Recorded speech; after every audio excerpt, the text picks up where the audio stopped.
سلام از دل، بهمن رؤوفی هستم در خدمتتونم با یک آموزش خوب برای بچه‌های معماری.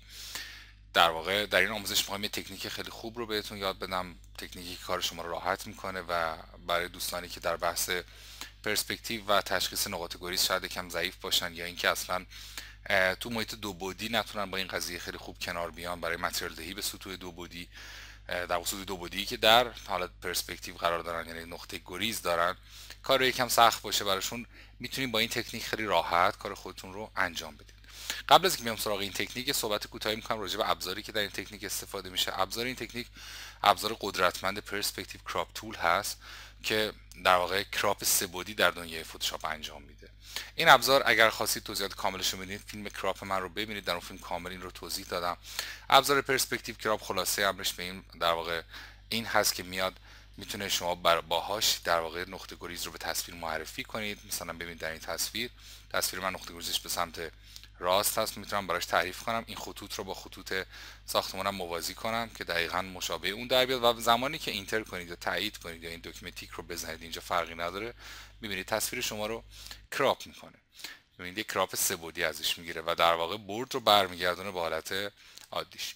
توی کنترل در واقع پرسپکتیو تصاویر خیلی کمکتون میکنه. توی بحثو خیلی نمیخوام روش باز کنم چون خودش فیلم داره، یک فیلم 1.5 ساعت آموزشی داره، کامل میتونید راجبش دیتا کسب کنید.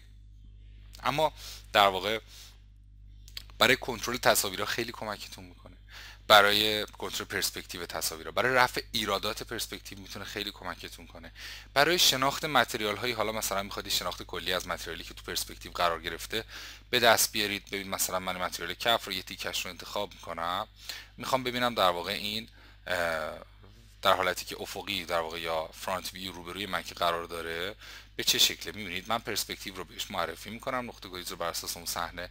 حتما زومتون رو بالا ببرید توی کار با پرسپکتیو، چرا؟ چون کوچکترین خطایی میتونه تمام محاسبات پرسپکتیو کراپ رو به هم بزنه و کراپ تمیز و دقیقی رو به شما نده. با زوم بالا این رو من انتخاب میکنم دقیقا از همون مرزی که میخوام. این قسمت از متریال کف اتاق رو من میخوام، این بافتی که هست. حالا ببینید به محضی که من اینتر کنم ببینید اینا صافش میکنیم میذارش جلوی شما.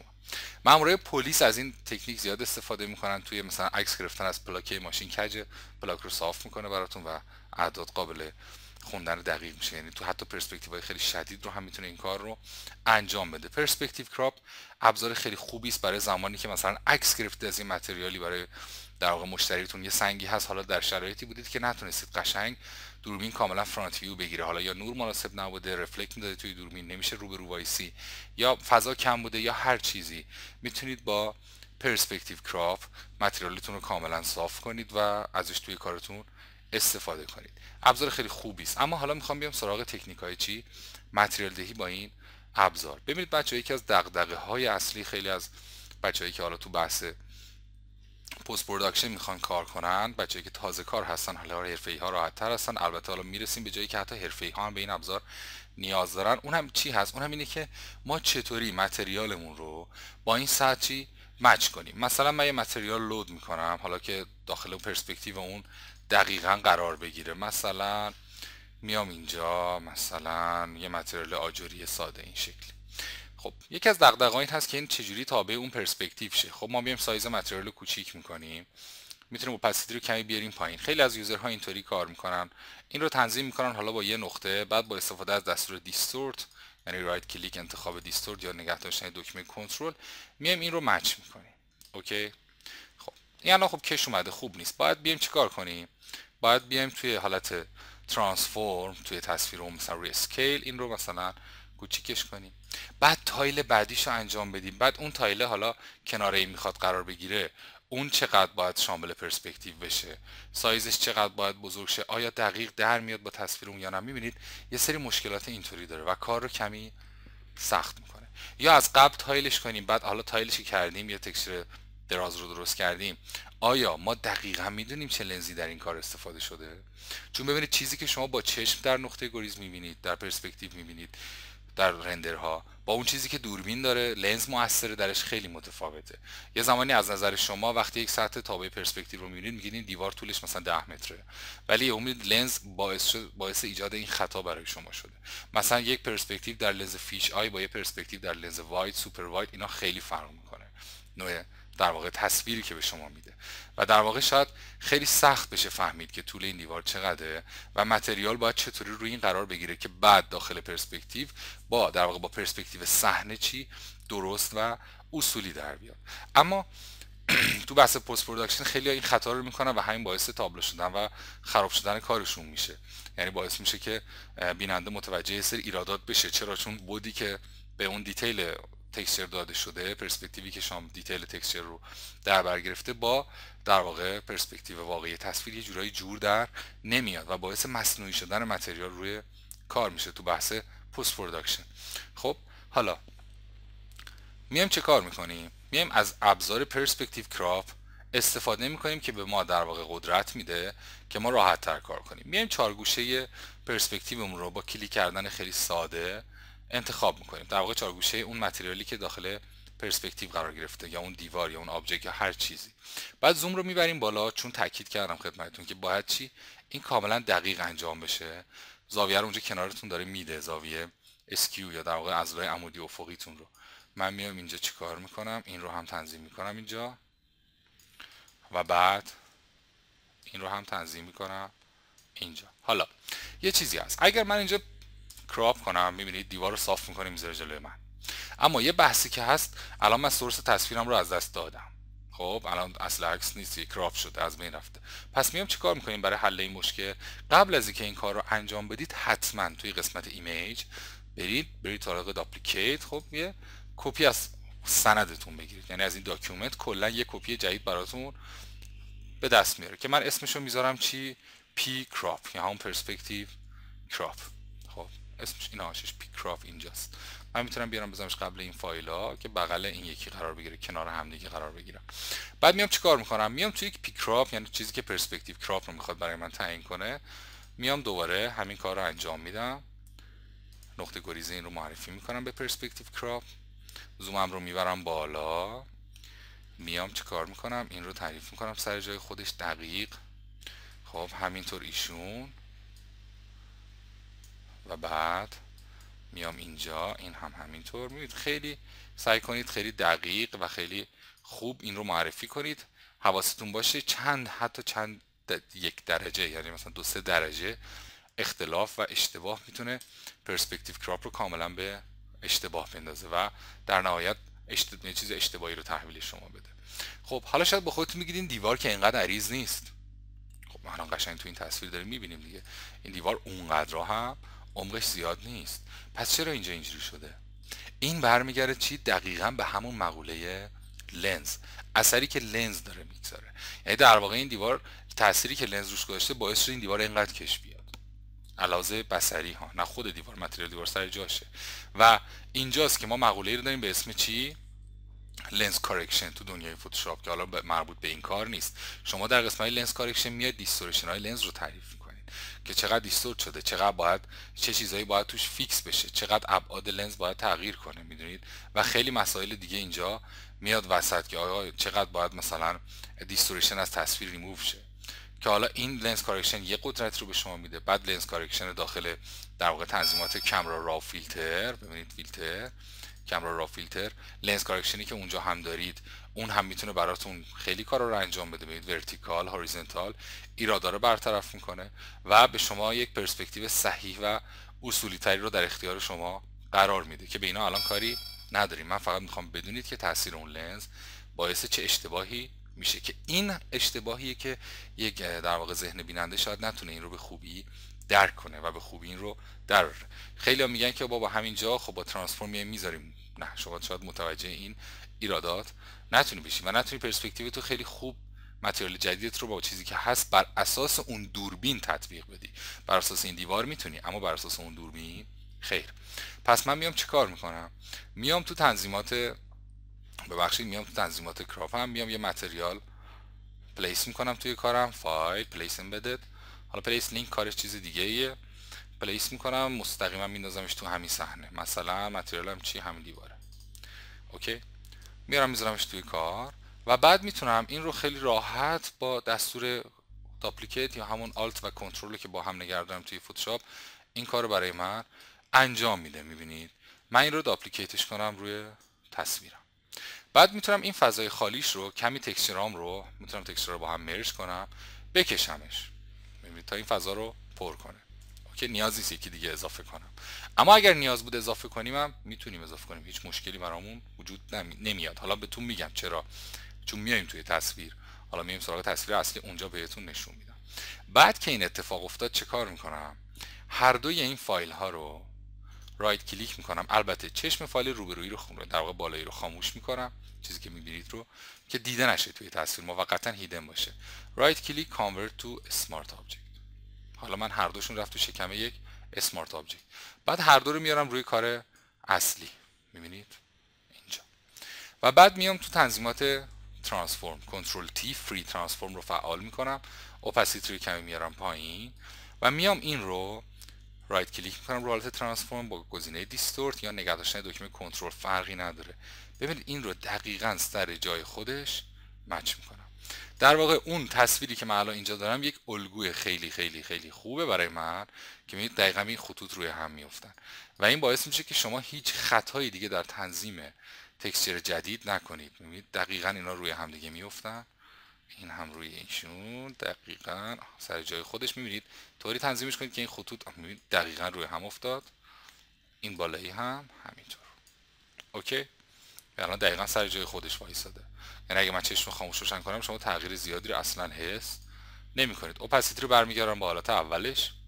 اوکی، یه دابل کلیک میکنم روی اسمارت آبجکتم. وقتی دابل کلیک کنم محتویاتش اینجا باز میشه توی یک سند جدید. وقتی باز شد چشم این رو روشن میکنم و بعد میام سراغ چی؟ فایل، سیو رو میزنم. به محض که سیو رو بزنم میبینید این متریال اومد اینجا و دقیقاً تابع اون پرسپکتیو اینجا قرار گرفت. اوکی، حالا اینجا دیگه شما میتونید تابع اون پرسپکتیو تایل متریالتون رو اون طرف تغییر بدید. یعنی چی؟ یعنی اگر من این داکیومنت رو از اینجا جابجا کنم میبینید شما پرسپکتیوتون دیگه دقیقاً اصولی و صحیح اومد، درست شده. حالا اگر بیام تو پنل لایه ها مثلا بیام سراغ این، خب این رو کمی بکشمش. مثلا میگم اینجا خب شاید آجرام خیلی خپله، من میخوام یه ذره کش بیاد، میکشمش و بعد یه کنترل اس که بزنم میبینید اینجا تغییر میکنه، درجا روی این دیوار تغییر میکنه. چرا؟ چون این دیوار لینک با این اطلاعات داخل چی؟ این اسمارت آبجکت که اگر من بیام روی این داکیومنت اصلی مودش رو بزنم روی حالتی مثل اورلی، میبینید که دقیقاً نورها رو هم تابع خودش میکنه. این متریال میخوابه روی کار من که حالا با تکنیک های مثل لایتینگ ایفکتس تو اینجا من اینو اسمارت آبجکت میکنم که بتونم از فیلترهای زنده استفاده کنم. بعد بیام سراغ فیلتر قدرتمندی مثل چی؟ لایتینگ ایفکتس رندر. میام سراغ لایتینگ ایفکتس، باز میشه پنلش برای من. خب حالا این لایت هایی که دارم و چراغاشون رو خاموش میکنم، لایت هایی که قبلا تنظیم کردم که این لایتینگ افکت یه فیلم کامل داره توی گروه وی آی پی، میتونید راجبش دیتا بگیرید که اصلا چطوری کار میکنه و به چه دردی میخوره. زومم رو میارم بالا که بهتر ببینم نور خورشید رو، یا اینفینیتی لایت از بالا به پایین. اوکی، میتونم شدت نور رو کمی زیاد کنم و بعد بیام سراغ تکسچر بزنمش مثلا رو کانال رد. میبینید کانال رد کانال خیلی قویه و برای این چی درست کنم؟ بامپ. میبینید مثلا یه بامپ ظریف در حد مثلا 2 زیاده 1 خوبه. میبینید یه بامپ، این بامپی که با حرکت این نور میبینید تغییر میکنه. در واقع این بامپ رو از چنل ها میگیره، خیلی ساده از کانال رد استفاده میکنه، این بامپ رو تولید میکنه. اینتنسیتی لایت هم رو میتونم کنترل کنم کمی، میبینید اوکی توی تصویرم و بعد اوکی رو بزنم. به محض که اوکی رو میزنم یه کنترل اس که بزنم میبینید این بامپ رو این دیوار پیاده شد و باعث میشه که چی؟ دیوار من یکم رئال تر بشه. پس حالا ببینید اینجا شما میتونید به این کتابه اون پرسپکتیو هر متریالی که دوست دارید بدید، اصلا این رو ندید، میتونید بیاد از این پایین چی تعریف کنید، بیاد سراغ پترنا. خب مثلا چی تعریف کنید؟ مثلا این پترن رو بهش بدید، اوکی کنید، یه کنترل اس که بزنید میبینید این میاد رو این دیوار و خیلی حالتهای دیگه. یعنی به راحتی خودش تابع پرسپکتیو و پرسپکتیوش هم کاملا دقیق طبق همون زاویه‌ای است که دوربین داره به شما تصویر رو نشون میده. پس میتونید از متریال های دستی ساخته خودتون استفاده کنید یا از متریال های چی آماده. این تکنیک های ری ادیتیبل هستن تو دنیای فتوشاپ. یعنی شما هر لحظه اصلا این داکیومنت رو ببندید، این پیکراف رو من میبندم اصلا دیگه با اینا هیچ کدومش کاری ندارم. شما همین فایل پی اس تی رو دارید، یه دابل کلیک روی اسمارت آبجکت کنید، دیتای داخلش باز میشه براتون و بعد میتونید چی این تبع اصلا جدا کنیم که بهتر ببینیم زیر کار، یا ارنج کنید بچینیدشون پلو هم فرقی نداره. میتونیم بیایم مثلا این رو تغییر بدیم، میتونیم بیایم فرمش رو عوض کنیم، میتونیم بهش چی بدیم ادجاستمنت، مثلا از این پایین یه لولز بدیم، بعد مثلا نوراش کمی کنترل کنیم، یه کنترل اس تیرش میکنه، هایلایت بهش بدیم، کنترل اس رنگش رو روشن‌تر کنیم. میتونیم کانتراست رو بیاریم پایین با بستن آوتپوتمون.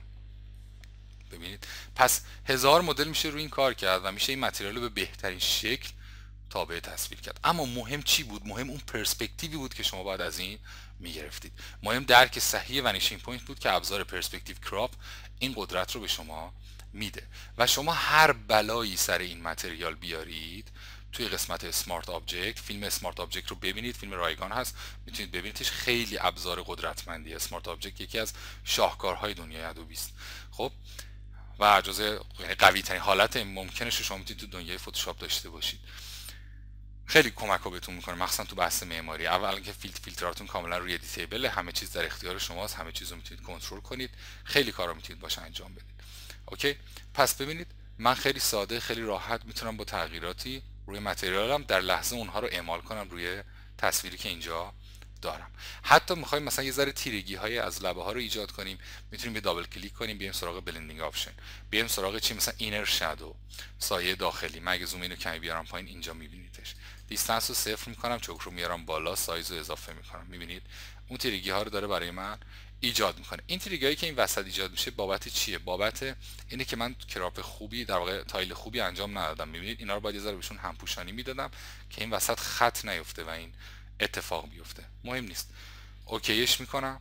یه کنترل اس که بزنم میبینید این شادوها اینجا اضافه و کم میشه و در واقع میشه زیادش کرد، میشه تقویتش کرد، میشه کمش کرد. هر بلایی که بخواید میتونید سر این بیارید و میتونید اینطوری هیچی کوالیتی رندرتون رو بالاتر، یعنی کوالیتی پست پروداکشنتون رو در واقع بالا و بالاتر ببرید و خیلی راحت در دنیای دو بعدی بیاید تصویری خلق کنید که انگار متریال سه بعدی هست. البته محاسبات سه بعدی خب همیشه دقیق تر و بهتر هست، اما هستن افرادی که در دنیای دو بعدی هم برای شما تصاویری خلق میکنن هایپر رال، یعنی در واقع ماورای واقعیت که شاید خیلی از موتورندرها نتونن به اون تصاویر برسن.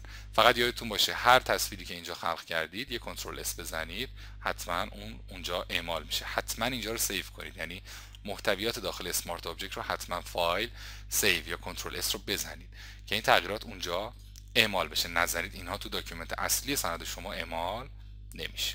اوکی، این از این. بریم سراغ یه تست دیگه.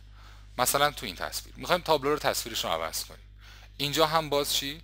دستور اول ایمیج داپلیکیت، از سند اون یه کپی میگیریم. خب اسمش رو میذارم چی؟ پی کراپ.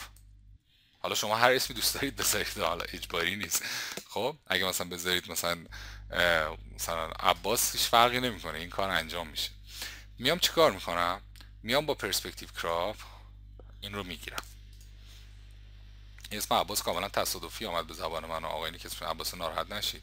خب پس انتخابش میکنم، زومم رو میارم بالا، تنظیمش میکنم دقیق، اوکی، و یه اینتر میکنم. این ببینید این نقطه گریزش در واقع تو این تصویر ما دو نقطه ای، هم یکی به این سمت داریم هم یکی به این سمت و یه ذره کار رو سخت میکنه و پرسپکتیو کراپ اینجا خیلی به داد ما میرسه.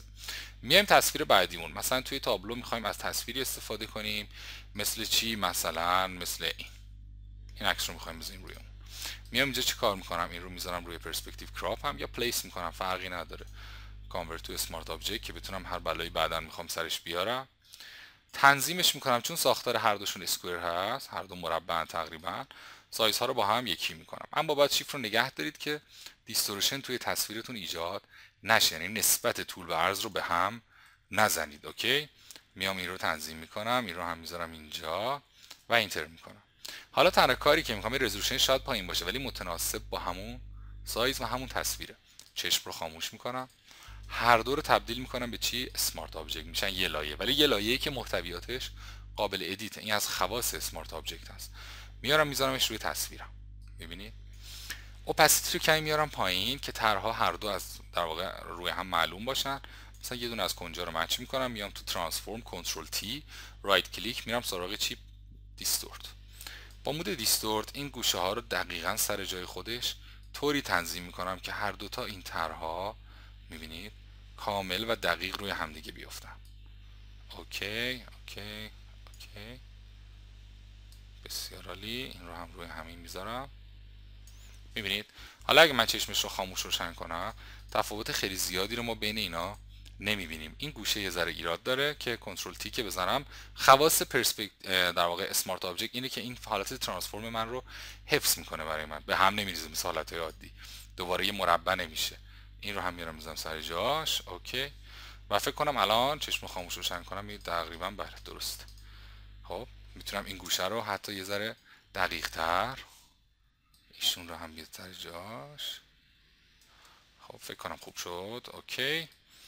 چشمشو خاموش روشن میکنم. بله الان دیگه تقریبا کمترین حالت تغییر رو من دارم. هرچی بهتر مچ بشه، یعنی هرچی بیشتر مچ بشه بهتره تو کارتون.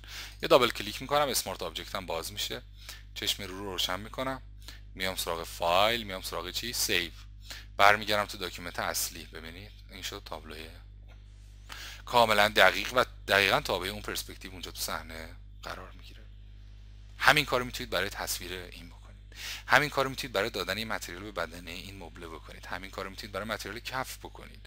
همین کارو میتونید برای متریال این دیوار انجام بدید.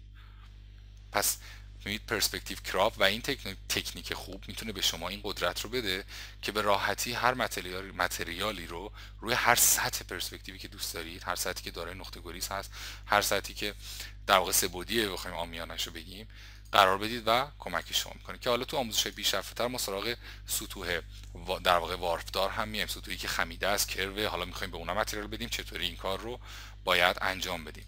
توی تمرین دیگه، این تمرین خیلی خوبیه و تمرین مهمی هم هست. چرا که ما میخوایم مثلا متریال یه تیکه رو عوض کنیم، اما این دیوار میبینید تا اینجا ادامه داره. اوکی. و حالا ما طرحی که میخوایم به این بدیم چجوری باید بفهمیم که این مابقیش کی میره پشت این. میام چیکار میکنم؟ خیلی ساده است. میام با پرسپکتیو کراپ همین یه تیکه که میخوام رو با زوم بال پایین البته اول انتخاب میکنم، بعد زوم رو میبرم بالا و شروع میکنم چی؟ دقت کار رو افزایش دادن. این رو میذارم اینجا، این رو هم میذارم اینجا، میام پایین، این رو هم باش مچ میکنم با دیوارم دقیقاً، این رو هم همینطور. اوکی. و بعد چی کار میکنم؟ اینتر میکنم. میبینید دیوار رو میذاره جلوی شما.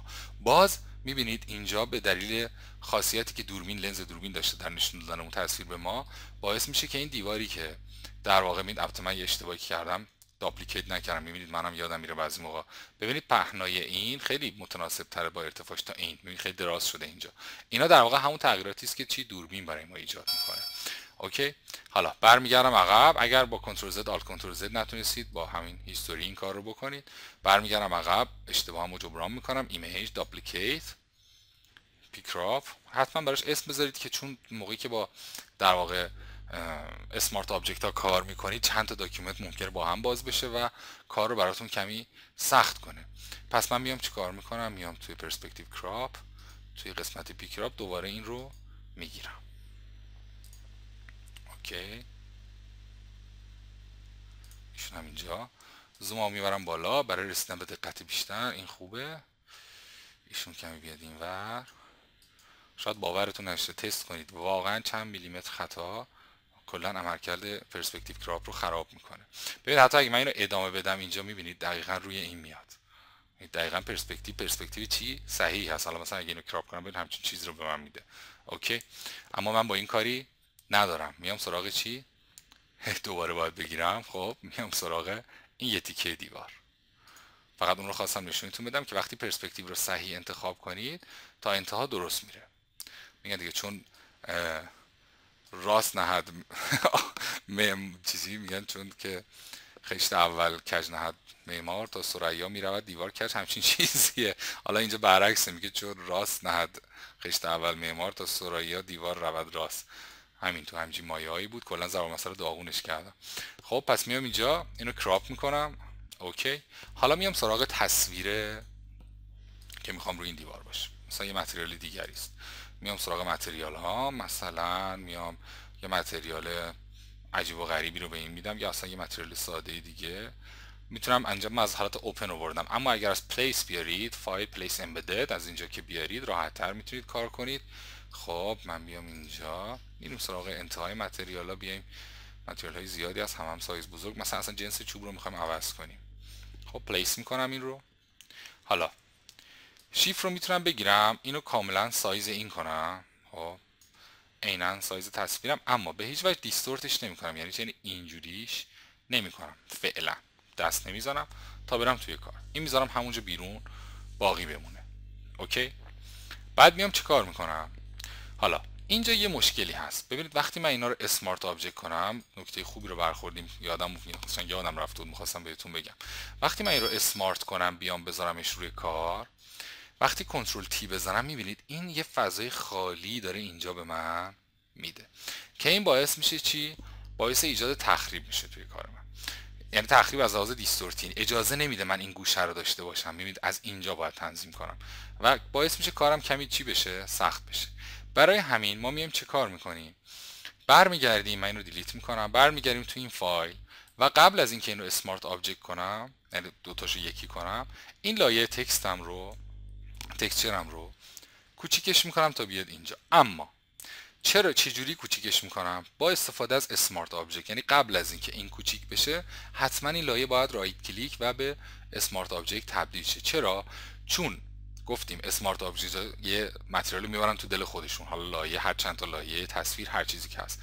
وقتی این اسمارت بشه، به این روش دابل کلیک کنم، سورس متریال اینجا با کیفیت خیلی بالا حضور داره و آسیب ندیده. اما اگر من این رو از اسم، یعنی بدون اسمارت آبجکت اینجوری جمعش کنم، باعث چی میشه؟ باعث ایجاد تخریب و دیستورشن توی پیکسل ها و بعدا دیگه نمیتونم این رو ترانسفورم کنم. پس حتما اسمارت آبجکتش میکنم. شاید الان براتون یه ذره صحبتای من پیچیده باشه، اما فیلم اسمارت آبجکت رو که ببینید کاملا میاد دستتون که اصلا منظور من الان چی هست. اول اسمارتش میکنم، بعد با ترانسفورم میبینید این حالت عادیش این شکلی بود. جمعش میکنم تا این کادر رو پر کنه که اون فضا خالیه بعداً اذیتم نکنه. چشم خاموش، این دوتا رو انتخاب میکنم، رایت کلیک، کانورت تو اسمارت آبجکت. بعد میام با ابزار موو اینو میارم میندازمش رو این داکیومنتم این طرف. بعد چیکار میکنم؟ اوپاسیتی رو کمی میارم پایین که زیر کار رو خوب ببینم. ترانسفورم، همون اتفاقاتی که اونجا میافتاد دیگه، شروع میکنم این گوشه ها رو دقیقاً با هم دیگه تنظیم کردم. در واقع این متریالی که من الان اینجا دارم که از جنس همونه به من کمک میکنه که چی؟ میبینید کمک میکنه که من دقیقاً ببینم آیا اینا روی هم دارن میخوابن یا نه، آیا داره منطبق میشه کاملا با هم دیگه یا خیر. ببینید این رو هم دقیقاً سر جاش. حالا میام سراغ بالایی ها. خب میبینید اینا هم دقیقاً روی هم میفته و بعد میام اینجا، اینا هم دقیقاً روی هم دیگه. اوکی. اینتر میکنم، اوپاسیتیمو برمیگردونم بالا. خب میبینید هیچ تغییر خاصی، چراغ چشم خاموش روشن میکنیم، دقیقاً خوابیدن روی هم. حالا یه دابل کلیک میکنم، میام تو دل این، چشم این رو روشن میکنم. میتونم هم جداش کنم که از تصویر بیارمش بیرون که راحت تر باشه، از این قسمت تب بیارمش و نخوام تبا رو عوض کنم. یه کنترل اس که بزنم میبینید این متریال افتاد اینجا. خب و حالا اگر لحاظ عرض و طول خوب بود که هیچ، اگر نمیخواید طولش رو بیشتر کنید برمیگردید اینجا رو این تب، کنترل تی. این چون اسمارت آبجکته و تو دلش یه لایه با کیفیت رو داره، من خیلی راحت میتونم این رو افزایش طول بدم و کنترل اس. میبینید طول این اضافه شد بدونی که از این لبه ها بیرون بزنه. چرا؟ چون کادر من دقیقاً همینقدر بیشتر نیست و این داره میره بیرون از کادر. چیزی که از کادر بره بیرون اسمارت آبجکت در واقع اون سایز اصلی اسمارت آبجکت نشونش نمیده. میتونم خپل ترش کنم مثلا اینطوری، اصلا بکنمش دو تا متریال. میبینید کنترل اس.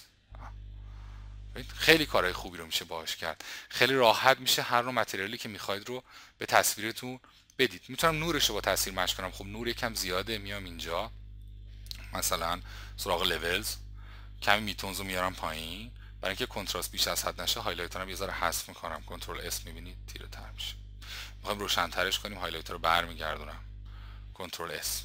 میخوایم زردیش رو بگیریم یا میخوایم یه ذره خنک‌ترش کنیم، میریم تو بلو، هایلایت های بلو رو کمی افزایش میدیم، کنترل اس. میبینید خیلی راحت میتونیم روش کار کنیم. میتونیم با هیو سچوریشنش رو کنترل کنیم. میتونیم حتی بهش چی بدیم؟ بهش افکت های خاص بدیم از لحاظ نور. حالا مثلا ما اینجا یه سری سایه ممکنه روی این بیفته، یه سری طرحها ممکنه ما روی این داشته باشیم برای اینکه بهتر شه.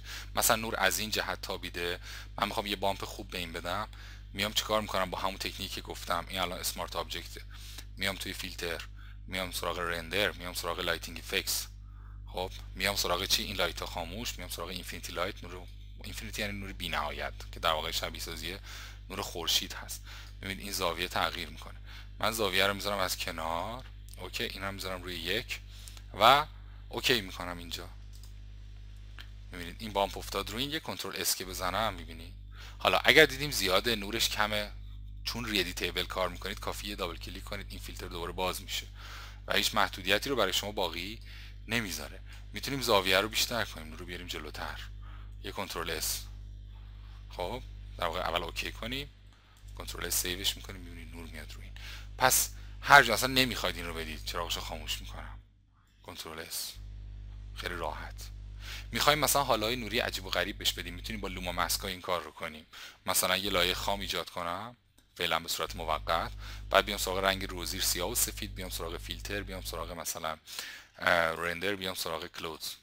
خب این کلودز رو بهش بدم، اوکی، این چشم این لول رو خاموش میکنم، فعلا کاری باش ندارم، این سیاه سفید باقی میمونه. میبینید یه طرحه، حالا این طرح شبیه ابر.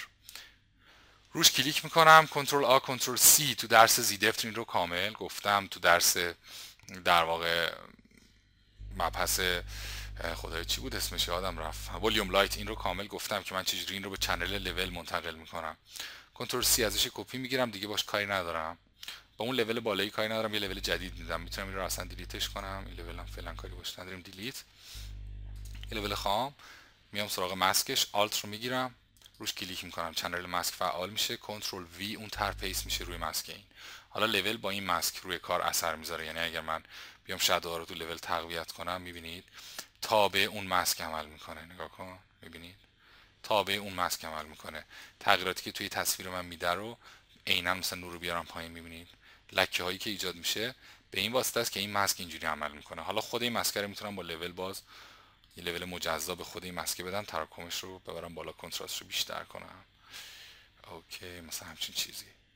خب بعد بیام سراغ این، دوباره با این دستکاریش کنم، مثلا این لکه ها رو توش ایجاد کنم که میتونه این لکه ها چی به من بده؟ حس این که حالا یه سری شادوهایی داره روی این اعمال میشه. خب اوکی، و یه کنترل اس، میبینید اینا افتاد روی این و کمک میکنه که چی؟ ریالیتی کارتون رو هی بهتر و بهتر کنید. حالا ambient occlusion یعنی در واقع AOE که روی این اعمال نشده، حالا در نقطه اتصال در واقع اشیا با هم دیگه. حالا ما میتونیم برای این پایین درست کنیم. چجوری؟ دوباره میایم توی همین لایه‌مون، یه دابل کلیک، اسمارت آبجکت باز میشه، میارمش اینجا. زوم رو یه ذره، البته سایز میتونم اینجا یه ذره بزرگ کنم که بهتر ببینم. زوم هم یه ذره تا نمیخواد چون سایزش خیلی کوچولوئه. میام سراغ چی؟ ابزار رکتانگولار مارکیو تول، ابزار انتخاب مستطیل شکلی، انتخاب ساده مستطیلی این پایین میکنم. میام بهش چی میدم؟ یه لولز. ببینید ماسک لول محدود میشه تو این انتخاب پایین و بعد میام سراغ لول، مثلا اون پایین رو یه ذره تیره میکنم، میبینید؟ اوکی، میتونم تیرگیش یکم بیشتر کنم. بعد میام سراغ تنظیمات ماسک، یه دابل کلیک کنم ماسک باز میشه، فدر رو یه ذره میارم بالا، میبینید یه تیرگی خوبی رو من این پایین دارم که حتی میتونم توی لول یا از این بالا بین ماسک و لول میتونید سویچ کنید. توی لول میتونم این تیرگی رو یکم بیشتر کنم، حذف هایلایت من بیشتر کنم و یه کنترل اس بزنم، میبینید این تیرگی میفته اون پایین. پس ببینید خیلی کارا میشه کرد. مثلا اگه دیدم زیاده دوباره کمش میکنم، برش میگردونم. پس دستتون خیلی بازه، فقط به شرط اینکه اصول و تکنیک های اجرایی تو دنیای فتوشاپ رو بدونید تا بتونید راحت یک متریال رو تغییر بدید. میتونید حتی براش رفلکشن ایجاد کنید، میتونید براش چه میدونم مثلا این دیوار صیقلیه یه طرح رفلکشنی از این تصویر رو داخلش بندازید. خیلی ساده است. مثلا ببینید من الان همین تصویر رو اگر یه دابل کلیک کنم باز شه، خب اینو میارم اینجا، بعد میام همین بک‌گراند این یکی لایه رو، خب لایه بک‌گراندش با ابزار موو میگیرم میارم میندازم تو دل این.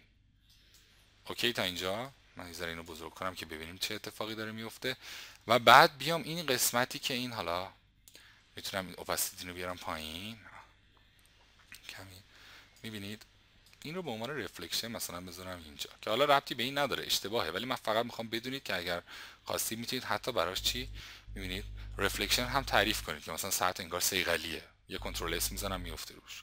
حالا اگه بخوایم مثلا یه ذره بریزیمش به هم، مثلا میتونیم بریم تو فیلتر، میتونیم بریم سراغ بلر، بریم سراغ مثلا گازیان بلر، یه ذره ماتش کنیم. میبینید که حالا انگار ساعتش چیه. بعد مودیش هم مثلا میتونم بکنم آورلی که حالا یه ذره رفلکشن ها جوندارتر بشن، یا مثلا سافت لایت باز بهتر شاید عمل کنه اینجا. بسیدی رو کمی بیارم بالا، یه کنترل اس بزنم، میبینید در حد سایه میفته اینجا. میتونم ارتفاعشو بیارم پایین، مثلا اینجا دوباره کنترل اس بزنم، میبینید خیلی خوبه. یعنی خیلی کارا میتونید باش بکنید، به شرطی که اصول علمی و آکادمیک رو بدونید. حتما تاکید میکنم بچه‌ها سراغ پلاگین ها، اکشن ها، چیزهای آماده نرید. خیلی از بچه‌ها من دیدم از پلاگین هایی مثلا کار لوک، از پلاگین هایی مثلا چه میدونم ماجیک بولت استفاده میکنن برای تولید رنگ تو تصویرشون. راحت بهتون بگم این پلاگین ها افتضاحه، اصلا چیزهای خوبی نیست. امریکایی ها که غول های نرم افزار دنیا هستن، بزرگترین تولید کننده پلاگین و کمترین مصرف کننده اونن. البته در دنیایی مثل فتوشاپ، نه دنیای مکس، نه دنیای افتر افکت. چرا؟ چون در دنیای افتر افکت پلاگینی هست مثلا المنت 3D که کارهایی رو میکنه که اصلا اون سافر خودش نمیکنه. در واقع اون سافر یک انجینی است که این پلاگینا روش رام میشن و کمکش میکنن بهتر کار کنه. یا مکس همینطور، خیلی پلاگینا هست که کارهایی رو میکنن که اصلا در 3D مکس نیست و اون پلاگین خودش حکم یک نرم افزاره و یاد گرفتن اون خودش یه مصیبته. ولی پلاگینی مثل پلاگین هایی که لوک یا کالرهای رنگی، فرمای رنگی به شما میدن، اینها اصلا چیزهای مناسب و خوبی نیست. چرا؟ چون فتوشاپ خودش گول ادجاستمنت های نور و رنگ در دنیاست. هیچ پلاگینی نمیتونه به شما قوی تر از خود فتوشاپ نور و رنگ بده، به شرط اینکه بتونید با خود این سافر کار کنید. الان هم که دیگه به پلاگین ACR هم مجهز شده، یعنی مال خودش ادوبی کامرا را هم بهش اضافه شده که تحت سرپرستی آقای توماس نول داره روز به روز پیشرفت میکنه و ترکیب اون با ادجاستمنت های دنیای فتوشاپ برای شما چی میتونه بسازه؟ میتونه یه گول بسازه. پس خاصی نور رو زیاد کنید، بیاید سراغ لول خاصی رنگ ها رو تغییر بدید، وارم کنید، افکت های خاصی ایجاد کنید، بیاید سراغ این ابزارها، نرید سراغ در واقع پلاگین های آماده. ببین مثلا من نور داخلی رو کمی زیاد میکنم، یه کنترل اس میکنم، خیلی رئال تر میشه. میتونم چی واقعی ترش کنم. اگر بخوام روش وقت بذارم میتونم بهتون تصویری بدم که نتونید تشخیص بدید که آیا این متریال موقع رندر بوده یا بعداً پست پرو شده. واقعا تشخیص فرقش برای شما سخت بشه. خب عزیز دلید، فقط یه نکته ای رو بگم. ببینید یه زمانی هست اسمارت آبجکت رو که مثلا باز میکنید، دابل کلیک میکنید تو دلش رو باز میکنید، هر چی کنترل اس میزنید بیرون اعمال نمیشه. این به چه دلیله؟ این به دلیلی که بعضی موقع قاطی میکنید، یعنی چند تا اسمارت رو با هم باز میکنید، لینک ها گم میکنه، فتوشاپ لینک ها رو گم میکنه، یعنی لینک ایجا قاطی میشه. مثلا دو تا اسمارت رو با هم باز کردید، این به اون قاطی میشه. از این اتفاقات میفته. چرا؟ چون مقوله اسمارت آبجکت مقوله یکم پیچیده‌ایه در بحث محاسبات، برای همین این لینک ها رو قاطی میکنه. اگر یه دفعه این اتفاق افتاد، خیلی راحت اسمارت آبجکتاتون رو ببندید، هر فایل اضافه‌ای دارید ببندید، هم فایل سورستون باز باشه، بعد یه دابل کلیک کنید، این میاد، از اول کاراتون رو انجام بدید، همگی درست و خوب اجرا میشه.